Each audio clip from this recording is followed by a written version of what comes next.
Welcome to the Lesbian Review Podcast. I'm Sheena and I'm joined by the fabulous, fantastic and wonderful Tara today. Hello. Tara, hailing all the way from the very icy Canadian country, is here to talk about something to warm her heart, and that is the 10 best audiobooks of 2017. Because we love audiobooks so very much, we decided we needed its very own top 10 list, and so we made one. And that's what we're talking about today. Tara, let's talk a little bit about audiobooks. What do you think is happening in the sector in terms of audiobooks? It's exploding. I think 2017 really feels like a tipping point. We knew that there was just a dearth of good lesbian audiobooks, and it was just sort of a banner year where a lot of the companies picked it up. Bold Strokes went gangbusters on their audiobooks, which is amazing. Bella has been doing more, and Ilva started putting them out as well. Some indies are putting them out, and what would be even better is if Audible would start tagging them as lesbian and not lumping them in with all the boy books. But if that's my only complaint, it's not so bad, because it's really great to be able to finally, I know you don't like to listen to books that you've already read, but for me, I find it's a really wonderful way to re-experience a book that I truly love. So I'm quite excited that I can listen to so many of my favorites, experience them again, and just fall in love with them all over again. Yes, I agree with you on most of those points. I disagree with the listening to a book I've already read. You know what it is, though, is we all experience sensory, especially auditory senses, a little bit differently. I believe that there are people who can hear color. So they talk about the ability to hear color, for example. So I know that there are certain narrators, for example, that I adore, and other people just can't stand them. Yes, and vice versa. Yeah. Exactly. So auditory experiences, for whatever reason, is a very individual thing. Mm-hmm. So it makes audiobooks a little tough for people like Bold Strokes, who are bringing out 4 or 5 audiobooks every single month now. Now, I agree with you in terms of Audible tagging it as LGBT and not just lesbian, which is an Amazon legacy, which I find very frustrating, because Audible is owned by Amazon. Mm-hmm. So a lot of their systems are sort of duplicated across the two sites. But I have a solution to that. And the solution is to come and look at what we've reviewed, because we have so many great audiobooks reviewed now that you won't go away from the site without finding one that you love. True. Absolutely true. And we're doing more and more of them all the time. All right. So let's talk a little bit about our selection process. What were you looking for? Because we had to do a 1.5 top 10 lists each, basically. Well, you did a top 15, but yeah, I did. So we did our best. So we did our best books for the year, which is just the books that stood out as amazing books for the year. Yeah. But then we also did the audiobook list. My top 10 list contained a couple of audiobooks, which I was just these audiobooks blew me away, because they were just such great stories. They were just so fantastic as books, never mind anything else. Mm-hmm. But audiobooks was a little bit more complicated, because now I had to think about them as audio, So what were you looking for in this list versus your other list? So I think I only had 2 audiobooks on my... I say as I'm actually scrolling through to check. Yeah, okay, that's correct. So I only had 2 on my top 15 list for the year. And I don't even have to know that one of them was an Anne McMahon, right? Yeah. So that book actually made it on both lists, because... Well, so the way I chose the audiobooks were... what were the books that truly moved me? And did the audio experience actually enhance the experience of the book? Because I think the reason why there were so few audiobooks on my top 15 list are just that simply I mostly read on Kindle. I'm reading 1 to 2 books a week on my Kindle, and then it's 1 book every week, or 2 or 3 or 4, depending on how long the book is and what's going on in life, to listen to an audiobook. when I was choosing for the best books of 2017, it was really just what were those very best books that I experienced, and they had to come out in 2017 for me. For the audiobooks, it was what were the audiobooks that came out in 2017? Didn't matter when they came out. So it really, taking the publishing year off of it as a parameter really opened it up. And as luck would have it, some of my favorite books got audio versions in 2017, and not only that, they got amazing audio versions. I was blessed with some incredible readers this year. So they were books that I love, books that move me, books that stuck with me, and that if I were to experience the book again in the future, I would always choose the audio over my Kindle. What about you? How did you choose yours? It was a similar process. For me, my top 10 books were exactly that. I looked at the books and I went, what are the best stories I've experienced this year? It doesn't matter if it's audio or read. It's just the best stories. I'm looking for those stories that really move me. And then when it came to audio, that's exactly it. I wanted the audio to enhance the story. I wanted the audio to do something to the book, to give it that extra something that the text alone would not have done. So it's very similar criteria. Okay, so with that, I'm going to let you start with your very first selection. All right. So at the very top of my list was In the Distance, There Is Light by Harper Bliss, which was, oh my God, so good. It was incredible. What it's about is Sophie's life is turned upside down when her partner Ian dies in a tragic accident. The only one who can understand her devastation is Ian's stepmother Dolores. Together they try to make sense of their loss and rebuild their shattered lives. While their shared grief brings them closer, it also takes the relationship in an unexpected direction. Where does sorrow end and romance begin, or has Ian's death blurred the lines too much? So this book is either very much for you, or it's very much not for you, because you can either stomach the falling for your mother-in-law premise or not. I think the reason that I love it is because it's just such an exquisitely written study of grief and what can grow out of that when you're rebuilding your life. It's all in the first person from Sophie's perspective. And the narrator they chose for this was so perfect, so that from the first second, she was Sophie. And I was with Sophie from the beginning to the end in her, her difficult moments when she couldn't get out of bed, to her guilty moments when she was starting to experience joy again, to that happy ending that was so appropriate for them, but isn't what a lot of happy endings look like in romance. And if you haven't picked it up, it doesn't matter what format you pick it up in, but I do very, very highly recommend the audio for this because it's just so excellent. And it was definitely the best audiobook I listened to last year. You read this one, didn't you? And raved about it when you read the Kindle version. It was at the top of my top 10 list for 2016, actually. I did rave about it. So actually, I was a little nervous going into this one because I loved it so much. I was afraid, what if it didn't hold up to all the love and complicated feelings that I had had for it the first time around? And it just blew me away. I found myself sneaking excuses to listen to it, even when I didn't really have time to listen to it because it was just so good.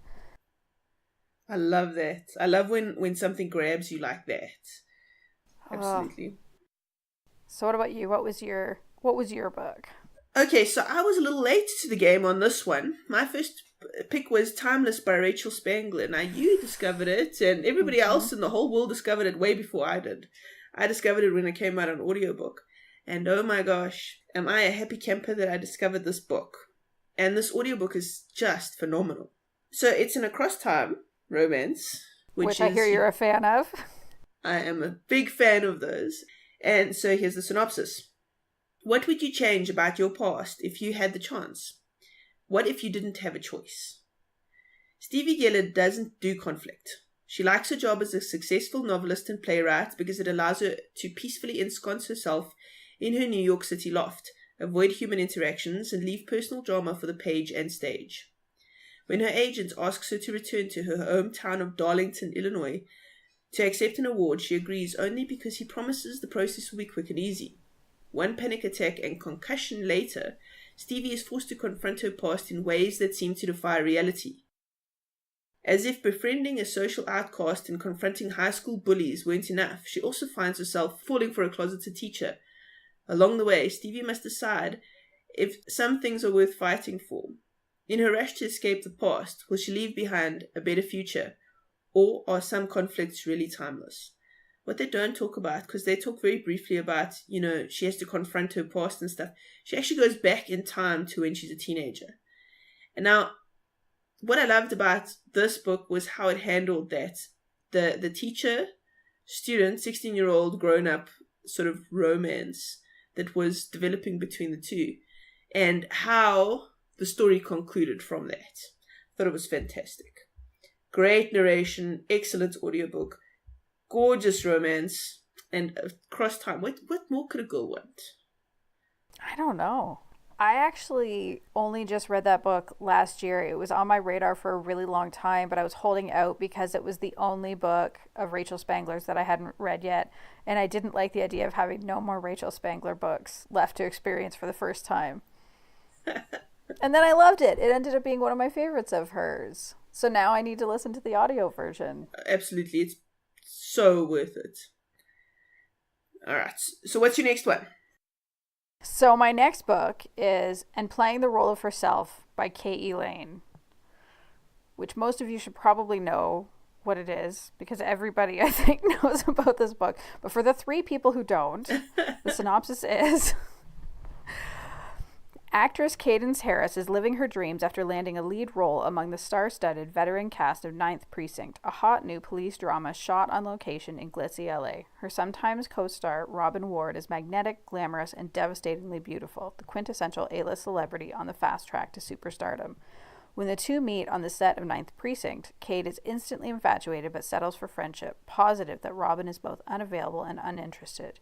Soon, Cade sees that all is not as it appears, but can she take a chance and risk her heart when the outcome is so uncertain? So, you've probably heard me say this, if you listen to my podcast or Sheena's podcast, like a billion times, that this is the first lesfic book that I ever read. So it holds a super special place in my heart. So again, this is a great example of a book that I was very nervous about checking out the audiobook. Because it is that, it's the first one and you want it to be good. And it's like, you just really... Anyway. So luckily it is good. Lisa Cordelleone is the narrator for it, who also narrated the wonderful Just Jory and The Fall by Robin Alexander. I know, because you see my brain was like, And she is a great choice to do the voice of Cade. She does a great job with the other characters as well, differentiates them really well. She's just really talented as a narrator and really pleasant to listen to. And as much as I enjoyed reading it on my Kindle the many times that I've read it, I actually think in the future I'm just going to listen to the audio version because it's so good. It's so much better. It's fun to listen to. I can't remember how many hours it is, but it's actually a little longer than most of the audiobooks on my whatever. It's a little longer than most of the audiobooks that I have, which also makes it a really great dollar for enjoyment ratio. So produced by Dog Ear Audio, as are both The Fall and Just Jory. And I was actually just talking to Karen Wolfer this weekend, and she says it's so important for her that she gets really quality audiobooks out there because she just wants to make sure that the listening experience is wonderful. And I can't tell you, that's just, isn't that an amazing thing, just to have that kind of that very specific dedication just because this product is going to be experienced by others. And Dog Ear is putting out some really excellent quality audiobooks too. They've been putting out some really great books for the last few years. Absolutely. And she's got another 2 in the pipeline, which I'm excited about, but no spoilers. But I want to know. All right, so my very next choice. So we went from... what's an interesting thing about your first 2 books is they're both first person. Oh, yeah, they are. Mm. Well, that trend does not continue. Well, it's just so interesting because I think first person narration on audiobooks is actually more difficult because you have to get the whole personality in there. It's not just like, this person says this person says that, and I'm now telling you a story. Yeah. It's like I'm telling you my story. Yes. And actually, I do have one more of those on my list. We will get to it. What's your next book? So 3 out of 5. Okay. Yes. Yes. All right, so my very next book is Devil's Rock by Jerry Hill, which, oh man, it's a Jerry Hill police romance, and I love Jerry Hill. Okay, so this one is about some cops, more or less. 2 women vow to bring a killer to justice.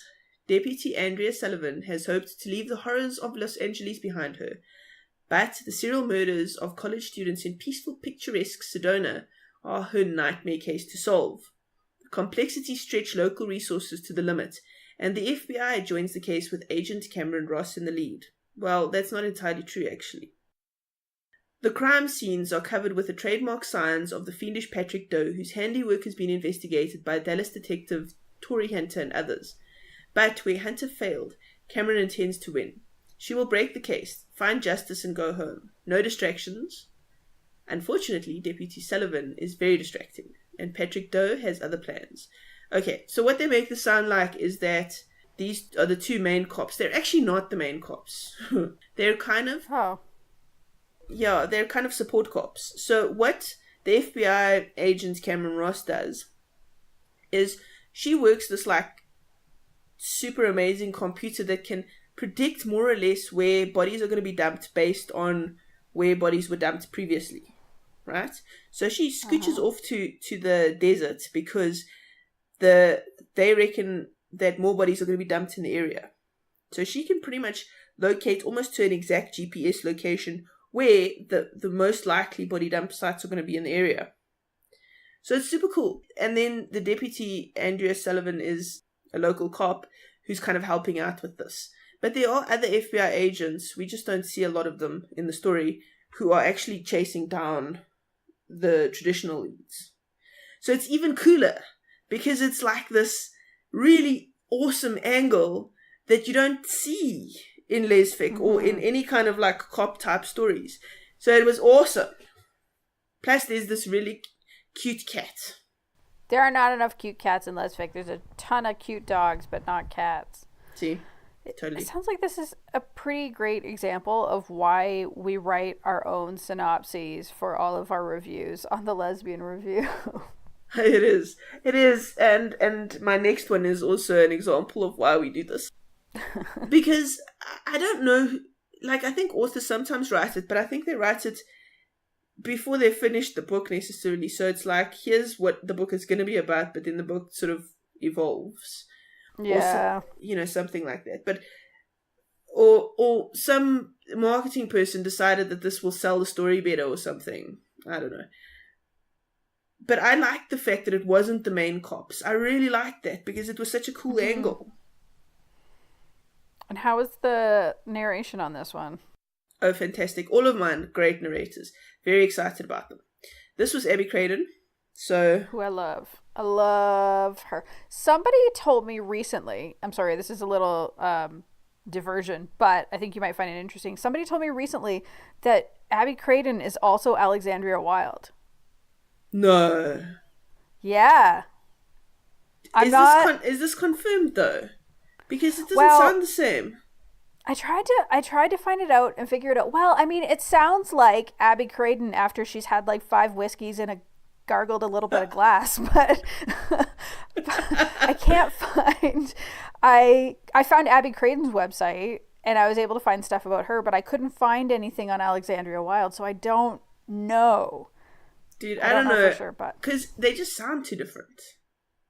Maybe she does an effect on her voice or something. But I don't know. Well, that's why, like, is that her erotic romance name? But then she did French Kissing by Harper Bliss as well, and those books are wicked erotic. And she did them as Abby Craden. Well, that's the thing. She does, like, sex scenes without batting an eye. I mean, and, like, very graphic sex scenes. I mean, she's quite, like, into... I mean, the lesbian fiction audiobook section, if you haven't heard Abby Craden, I don't know what you've been listening to, because I think she's done like 80% of the books. Mm-hmm. I mean, if there's a Radcliffe book out there, it's an Abby Craden narration. Mm-hmm. 90% of the time. So, I mean, maybe. But she does other books too. I don't think she just does lesfic. No, she doesn't. She's pretty prolific. And she acts. Yeah, a lot of narrators are actors, and you can kind of understand why. I mean, you got to voice act. Mm-hmm. That's true. Now, Abby Craden, I actually listened to her initially when I first started listening to audiobooks, and I found her to be a little bit over the top. So it took me a little while to kind of settle into that kind of style of narration, because it's very acting. It's very like dramatic and radio drama, and not just, somebody telling me the story, if you like. But now I just love her. I think she's fab. Oh, and what a voice. Mm-hmm. She can just read to me all day. All right, so what's your third book? Oh, speaking of people who can read to me all day. My third book is Unexpected by Ginny Frame, which is just a wonderful butch femme romance.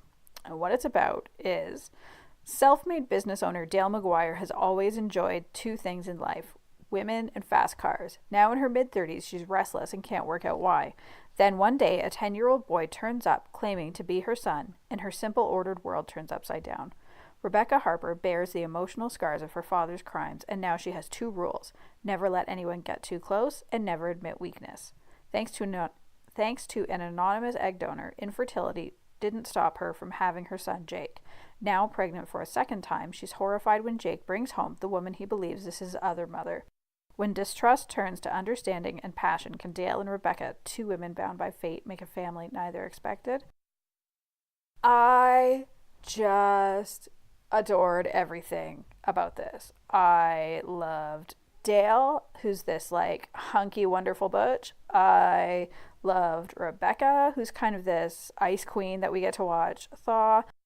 Ginny Frame is doing the best butch femme romances. She's just doing some of the best contemporary romances too, though, let's be honest. And oh my god, her words with Nicola Victoria Vincent's voice is just magic every single time.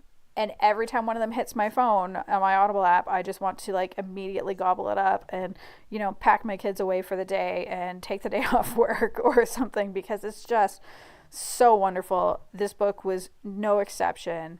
It's just, oh my god, it's so good. And Dale is Scottish and she did a pretty good Scottish accent. It's not perfect, but it's pretty close. So I love this one. I think you love this one too. I did, and if you hadn't put it on your list, it would be on my list.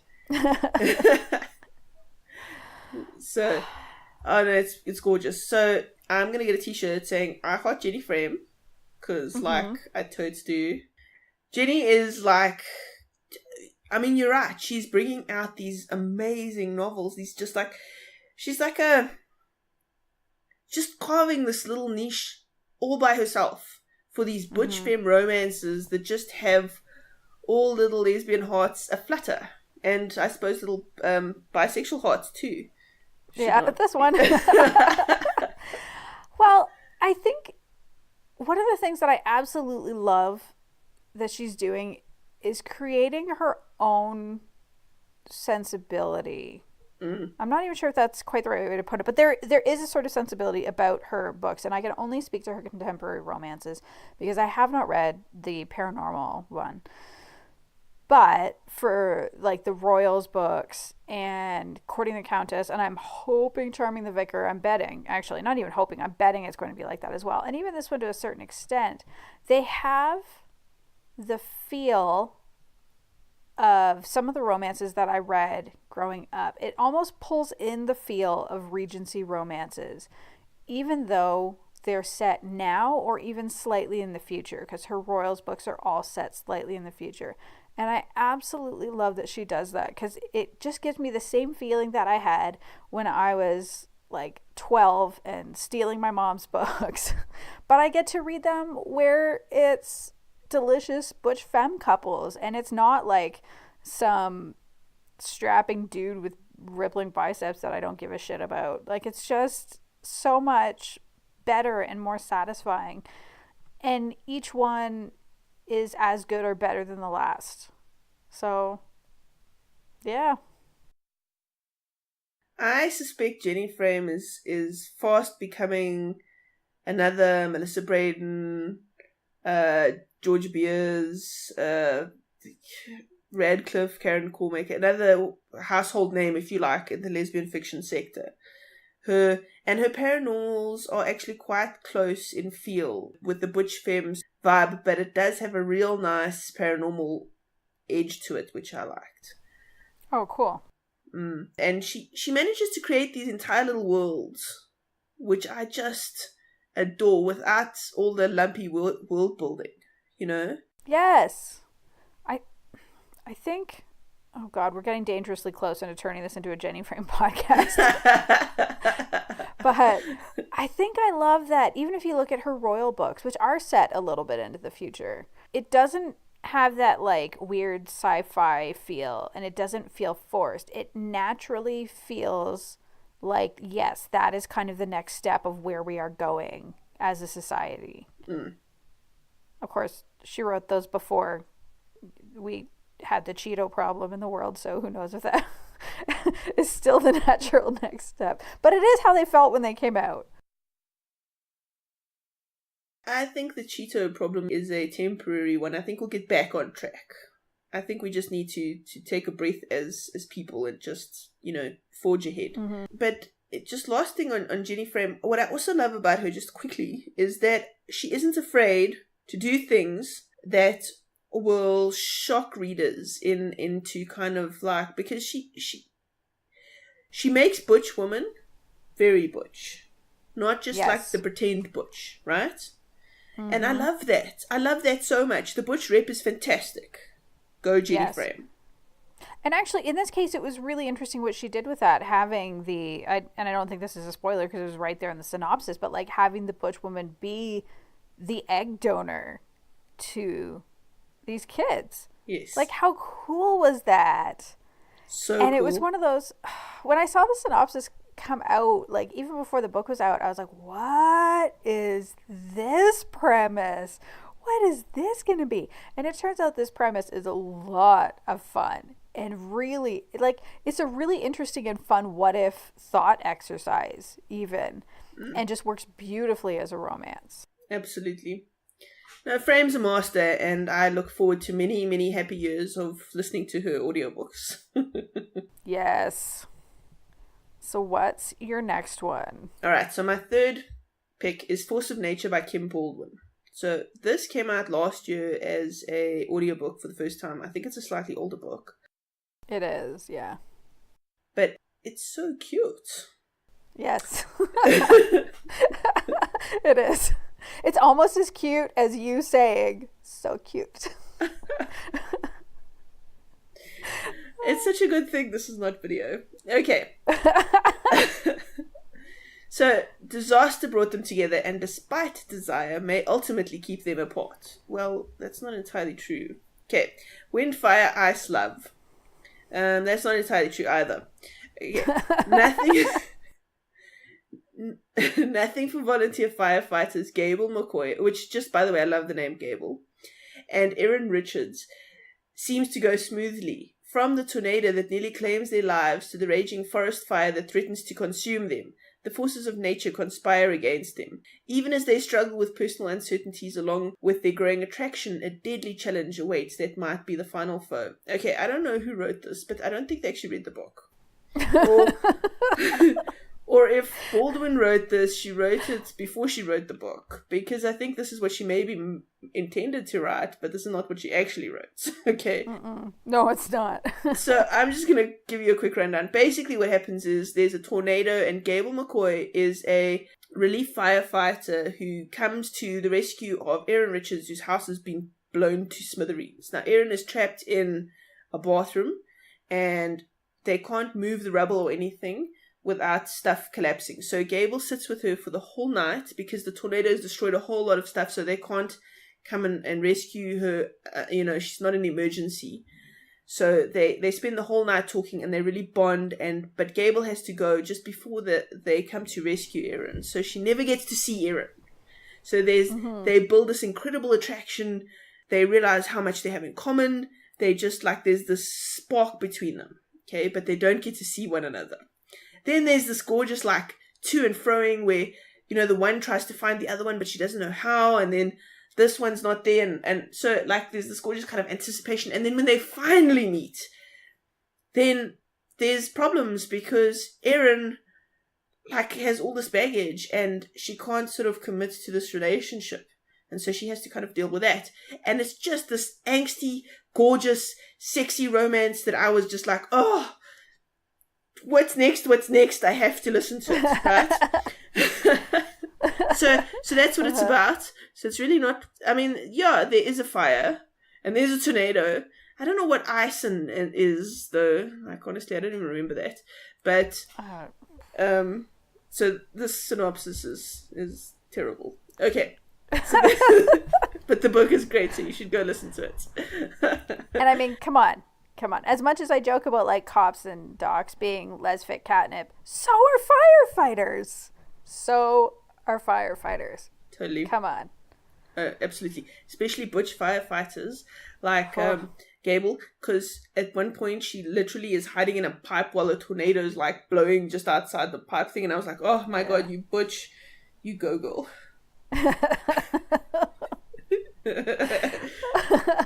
All right.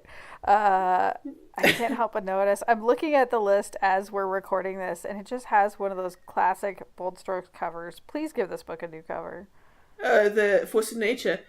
Yeah. Mm-hmm. That's why I say I think it's an older book, because it looks like an older book. It is. I think it's at least 10 years old. Oh, well, it's held up nicely in terms of storytelling and stuff for a book that's that old. Yeah. Yeah, it holds up really, really well. Well, I think I haven't read all of Kim Baldwin's books, but in my experience, her older books that I have read all hold up really, really well. But she's just a master storyteller. She so really good. Is. And she also has got a very own unique niche kind of way of storytelling and stuff.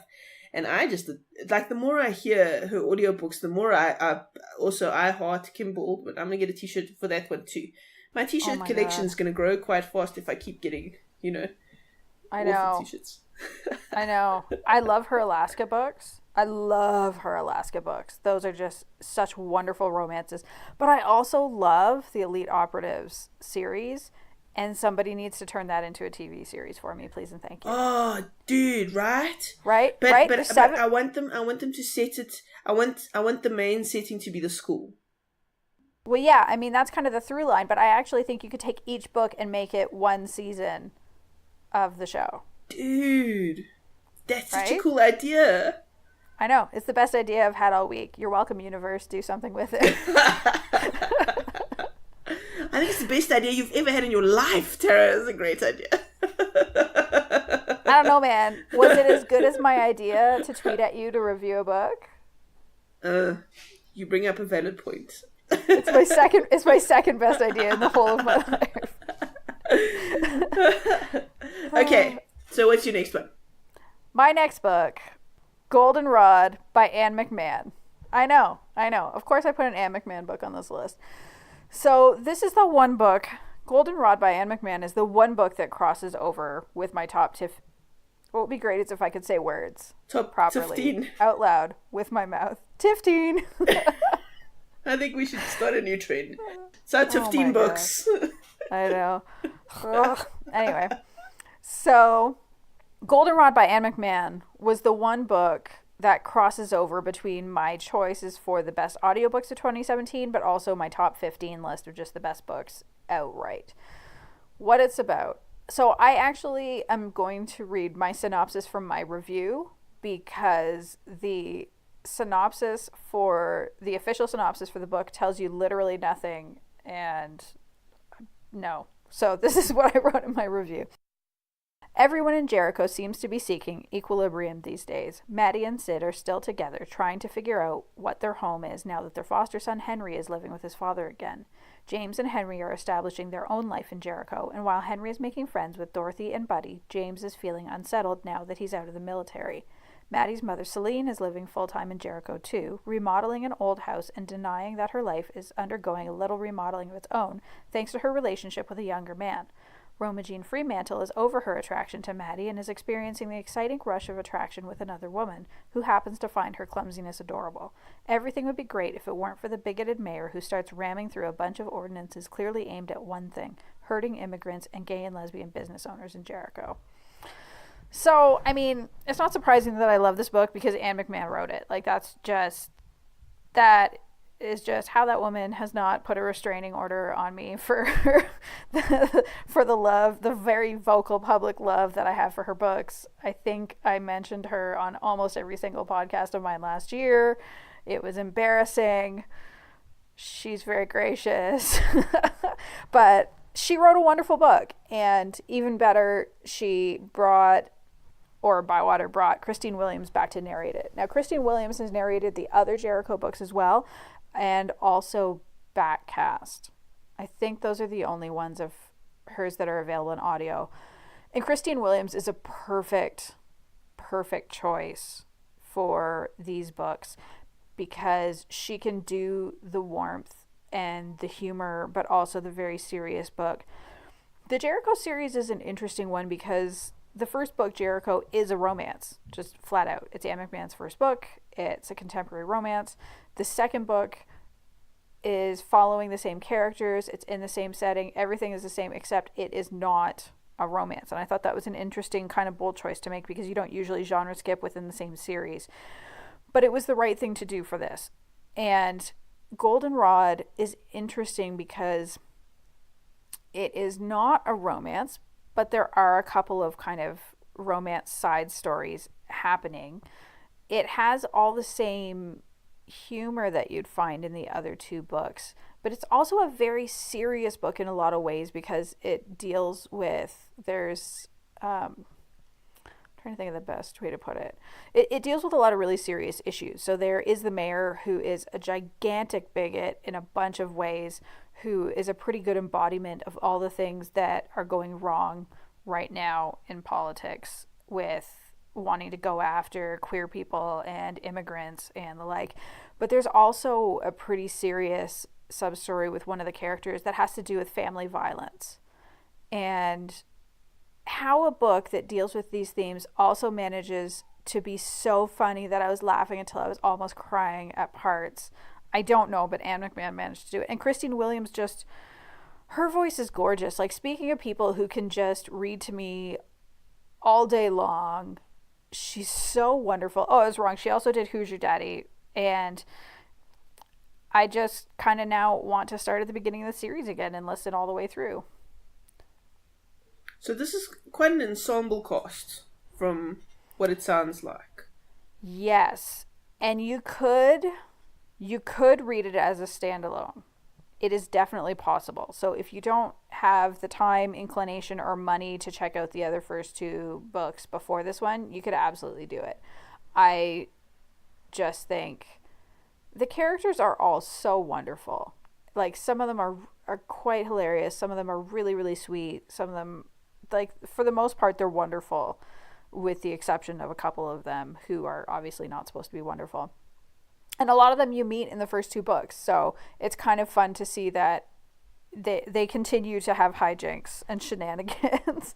But like I said, you don't have to. I just think you should. But I think everybody should read all of Anne McMahon's books. That's just, the way I am.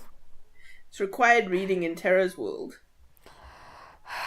It is. And for people who are concerned when you read or listen to this book that this is where it ends, it's not. There's going to be one more book, because I know that I got to the end of the book and I immediately messaged Anne McMahon to say, there's another book, right? Like, we can't just end it here like this, right? Like, I need to know that these characters are taken care of, right? And she said, yes, of course, there's going to be another book. Stop worrying about it. Did she actually tell you to stop worrying about it? I think that was more subtext than text. Found it funny that I was panicking for these characters who are not actually real people and what was going to happen with them. Of course they're real people. They're real people in our hearts. It's definitely in my heart. Also, fun fact about Christine Williams is that I am so used to listening to her read Anne McMahon stuff that I actually cannot listen to her read anyone else's books. I tried to listen to another book that she narrated by someone else, and I kept getting confused because all I could think was, well, they wouldn't do that. And it's like, well, no, if Anne McMahon wrote them, they wouldn't do that. But Anne McMahon didn't write this book. Oops. Okay, so my fourth choice is Eyes Like Those by Melissa Braden. So once again, I've relatively recently discovered Melissa Braden, mainly because of your fangirling of Melissa Braden. So I'm very good at that. You are. This audiobook is a Melissa special because it's narrated by Melissa Sternenberg and written by Melissa Braden. And so that tickles me. It's one of these funny little quirky things that tickles me. Okay. Melissa squared! I love that. Okay, what it's about. This is the first book also in a series of the Seven Shores romance. And I'm not sure how many books will be in the series ultimately, but I think she's released her second one now. The second one has just come out. I don't know when this podcast episode will be out, but it just released on the Bold Strokes website at the beginning of February. It should be everywhere by mid-February. There's going to be 4 books in total. I don't know how many are coming out, if all the rest are coming out this year or not. I think the last one might be next year. I know too much. Stalker alert. Okay, so I think that's why we get on so well. Okay, because you've got your little I Heart Melissa t-shirts, and I've got, so okay. I do. So what it's about. When it comes to love, no one is in charge. Oh, okay. Well, that's a sweet little opening line for the synopsis. Isabel Chase is reeling. She's just been offered her dream job as staff writer on one of the hottest shows on television and quickly trades in the comforts of New England for sun, sand, and everything Hollywood. While stoked for what could be her big break, I love that she used the word stoked, just by the way. The show's stunning executive producer has her head spinning and her feelings swirling. Taylor Andrews is at the top of her career. Everything she touches turns to gold, and the studios know it. Just when she's on track for total television domination, Isabel Chase arrives in her office and slowly turns her world upside down. So dramatic. Isabel is intelligent, sarcastic, and damn it, downright beautiful. Unfortunately, she's the one person that can take away all Taylor has worked for. Why is that? Okay. Well, that's the question, isn't it? Will Isabel's success... Yep. Will Isabel's success lead to Taylor's downfall, or perhaps Isabel is all she needs? A Seven Shores romance. So, okay, what I love about this blurb is that it's written very much like Braden has written the book. It's quirky, it's fun, it's kind of very contemporary and young feeling and vibrant and sexy. It sort of reminds me of like hip soap operas from, when you're young and kind of like Melrose Place? Yes, exactly. Like Melrose Place. Right? Yeah. So that's kind of what it reminds me of, but like in lesbian, and I'm like, oh, what's better than that? Actually, it is kind of like Melrose Place, though, isn't it? Because they all live in that complex, and they're all getting their, Exactly. Okay. But it's better because it's lesbian. Oh, totally. Yeah. Okay. Melrose Place would have been better if. Right. But everything is better if, anyway. So that's what I love about this book. And Sternenberg, who narrates it, just does this young, vibrant, hip kind of vibe in all the characters. And I just really thought it was a sexy listen. Like a fun listen, like a real nice beach listen, if that makes sense. I'm going to have to listen to it because I really liked her narrating Fiona Riley's books. Which also have that kind of like young, hip, sexy vibe to them. And I also just loved this book. Although what's funny is that when I was asking Melissa Braden for it so I could review it, because I'm a fangirl who cannot wait as these books come out. She was like, this is my attempt at a beach read. And then I read it and I was like, what do you mean a beach read? Because I felt like it was so much angstier than I would expect out of a beach read. Because it is like sexy and flirty and fun. But the angst is so, I don't think it's over the top. I actually think it's exactly right. I love how angsty it gets. And I also really, really, really loved what she did with Isabel having anxiety. Because yes. I am a person, like, I also have anxiety and am pretty functional and am occasionally slightly less functional. And I think getting to see that depiction, and it just felt so real. So maybe I am not able to objectively say, yeah, this is totally a beach read, because I was like, you put me on a page, you put part of me in a book. So, but it's just so well done, and in a way that doesn't tip into stereotypes or stigma, which is really nice, because so often we'll see well-meaning authors, and sometimes not well-meaning, will put mental illness into a book, and it's just a totally stigmatizing portrayal, and this is not the case in this book. And it's not, I mean, yeah, she has got anxiety, but like, it's something to overcome. It's not something that's like, it's not a flaw. No, it's not that it's not that she's broken. Yes, exactly. It's just something part of her, you know. And big props, because there's this awesome coffee shop in this book. And I was like, dude, I need to go visit this coffee shop, right? You are a woman who loves her coffee. I really do. So I think Braden got it so right, and then I think Sternberg just took it and made it just even better. So yes, go get this book. It's fantastic, and it's the first in the series, so if you like it, there will be more. Yep. And actually, that was near the top of my top 15 list for the year, because I just loved it so much. Big happy sigh just thinking about it. Okay, what's your last one? So my last book is also my last of the first-person books, and it's Taste by Chris Bryant.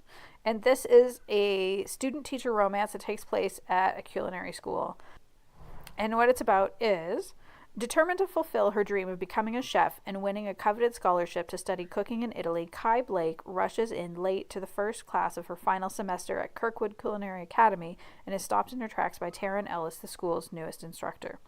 A beautiful and accomplished chef, Taryn has walked away from her promising career in the city's top restaurant to devote her life to her 5-year-old daughter. Kai and Taryn try their best to resist the urge to give in to the undeniable chemistry between them. And when at last they begin a passionate affair that must be kept a secret, they are each convinced it's only a short-term fling. It's up to both Kai and Taryn to decide whether they have found something genuine or whether the taste of romance they've had is truly enough. So this book has like a whole bunch of things that I love in it. I love food. There's a lot about food in this book. There's an age gap romance. It's a teacher-student relationship, although I think it's worth mentioning that Kai she's not like 18 or anything like that. Like, she's an older student, but there is still an age gap there. And it's just a super gentle and easy to read story, which is nice, especially if you're having like a bad day or a bad week. This book is like a warm hug, and the audiobook is like an even warmer hug, because the narrator just does this perfect job of being Kai. Like, I loved it. The only thing I didn't know was if she did a good job on Taryn's South African accent, because I don't know. I don't know South African accents that well. I know you. I haven't. And I know Tamara. I haven't heard it, so I can't even comment. So. But it's lovely. It's a lovely book. It's really sweet. It's not, like, there's very little angst. And as much as I do love books that have angst, because you just heard me talk about it with the last book, it is also really nice every once in a while to pick up that romance that's just going to be a really good, lovely, sweet comfort read. And this is a great one. And I totally recommend the audiobook. I like mixing it up. So I'm happy with angst or no angst. But you have to give me a story that's going to keep me captivated. And what I loved about, and you say there's a lot of angst in the Seven Shores romance. Well, there is, to a point, but I wouldn't call it an angsty book, honestly, because it's sweet angst almost. Like, so yes, there's the drama around, you know, the career and all that sort of stuff, but I don't know, it just didn't register for me as that angsty for whatever reason. I mean, it was sweet more than, it's like, so I don't know. I think it is also part of the romance thing, right? Like, yeah. Most of the time in romances, they break up and then they get back together. And I don't feel like it's a spoiler to say that, because it happens in so many romances. That's part of it, right? The conflict is either outside of the relationship or it's within the relationship. Most of the time it's within the relationship, because if you're going to do it outside of the relationship, you have to do a damn good job of making sure that the conflict is enough to make it compelling. Yeah. That you're not ripping these characters apart. And that's where a good author comes in. Actually, whatever the conflict is and however the level of angst is in the story, it really is about how talented the author is as to whether or not the story is captivating. Because honestly, I mean, if you look on the surface of some of the books we talk about, I mean, Jericho, okay, so there's a dude who, you know, is anti-LGBT and foreigners. And that's, you know, okay. And then? Yeah. What are the actual stakes? But because Anne McMahon writes that, you know, you're going to get, you know, a well-plotted out, developed story that actually makes you understand what's at stake. Mm-hmm. Yeah, that's true. Okay, so my final book is Seasons Meetings by Amy Dunn. Now, I read and reviewed this book as an ebook back in the day. This is one of the very few books that I actually listened to as audio and loved even more.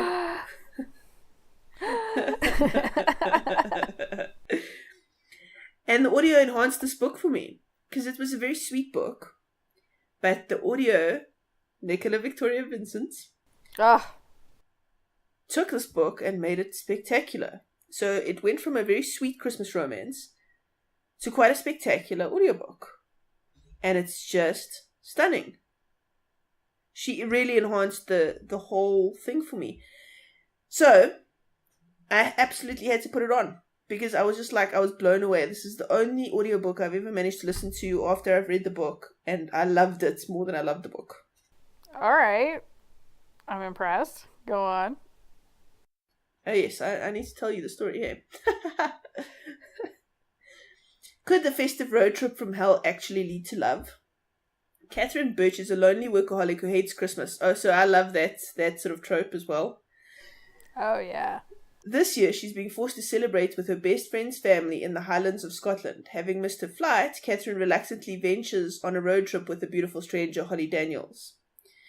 So Holly, in her beat-up, terrible little car, is going to take them through the snowy roads up to Scotland. Although polar opposites, the intense attraction between them is unmistakable. Just as Catherine begins to think spending Christmas with Holly might not be so bad, a raging snowstorm leaves them stranded in the middle of nowhere.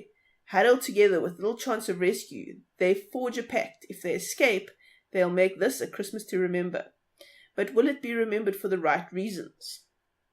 Okay, so that last couple of sentences actually is rubbish. They do get stuck. They do get stuck in a snowstorm, and then they get rescued, and the car is buggered, and they have to spend Christmas in this lodge that's like a honeymoon suite, and it's the only place in town that they can stay, and the couple who was booked in there cancelled. So they're stuck in this little town, and it's all romantic, and there's this adorable dog which kind of adopts them, and it's yummy. And that's what the story's about. That sounds pretty lovely. It is. I think the fact that Nicola Victoria Vincent made it onto this list twice just says something, hey? She's so good. Oh. She is. But having said that, I would audiobook producers, can you find like some other British people to narrate stuff? Because I love her, but like I don't want her to be the only British narrator on earth. Well, my audio wish list includes Poppy Jenkins, which means we have, right? So there has to be somebody British, but they have to get the Welsh accent right. Well, yes, but so that I can also understand it. Well, because the Welsh, I mean, it can be a heavy accent. If I could have my choice, and it could be anybody, I would choose Joanna Page, who was Stacey in Gavin and Stacey. And she is adorable. Have you ever seen it? I haven't. So it's this British sitcom about there's a man in England and a woman in Wales, which again would be better if it were lesbians, but it's not. So it's still good. It's really, really good. And one of them is a vendor for the other one for work or something like that. So they talk on the phone all the time. And they end up kind of falling for each other over the phone, and then they meet up and they really fall for each other. And so it's this like clash of Welsh culture and English culture, and it's really cute. It's I think it's kind of what made James Corden famous, because he was a writer on it and he was also one of the supporting actors. And she is so cute, and she's Welsh, and I think she would just be the perfect Poppy. Is James Corden the dude that does the singing in the car with people? Yes. Okay. That's right, yeah. I agree with you about Poppy Jenkins. I don't know this chick, so I can't comment on that. But, oh man, Poppy Jenkins. Hey, Dog Ear Audio, right? Hook up with Clare Ashton. Make this happen, people. And please make the Welsh accent good. Please and thank you. But having said that, have you heard Ashton narrate her book? She did a reading for me for book clips. No. Was it good? Oh, it was so good.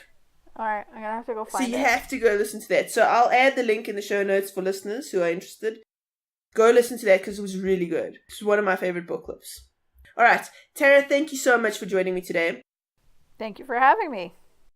Audiobooks are fun, and we will continue to review them at the Lesbian Review. Don't forget to subscribe on Apple Podcasts, Stitcher, and Podbean.